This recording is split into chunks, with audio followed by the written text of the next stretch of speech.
تلعب من ماوري، عادت الان ما تزال ماوري، هي جول جول جول جول جول جول،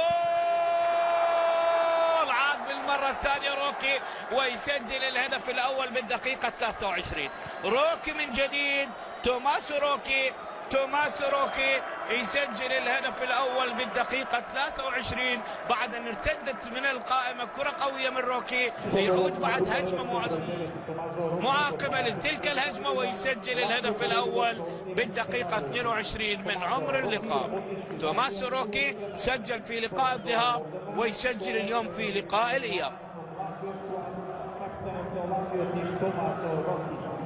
توماس روكي، شوف الكره الى ماوري، وماوري لعب الكره حلوه كانت، يعني تحويله جميله رائعه، هياها على طبق من ذهب للاعب. شوف الخالي من الرقابه، 4 مدافعين راجعين واثنين من اللاعبين خالين من الرقابه. شوف لاعبي الوسط بطيئين بالارتداد، كان المفروض هناك لاعب ضاغط على روكي، ولكن روكي بشكل مستريح.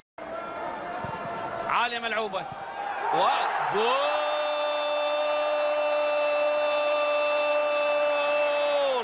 هدف من كره ثابته اللعب من مسافة بعيدة، يخطئ الحارس بيزاري باقتناصه وتعانق الشباك على يمين الحارس ألبانو بيزاري بالدقيقة 39 من عمر اللقاء. بالدقيقة 39 من عمر اللقاء فريق راباتونكي يعادل الكفة من ركلة حرة عن طريق اللاعب لازربسكي مع فريق راباتونكي. شوفوا بالإعادة، وكرة لما ترتطم بالأرض الشكل خطورة على الحارس. شوف الكرة هي سهلة، لم تكن بتلك القوة، قصيرة تنقطع إلى هرنانيز ولديسما هرنانيز، جول، هدف ثاني من اللاعب أندرسون هرنانيز يسجل الهدف الثاني لفريق لاتسيو ويعلن تقدم لاتسيو بهدفين مقابل هدف واحد. أندرسون هرنانيز يسجل الهدف الثاني في الدقيقة 73 من عمر اللقاء ويعلن تقدم لاتسيو بهدفين مقابل هدف واحد.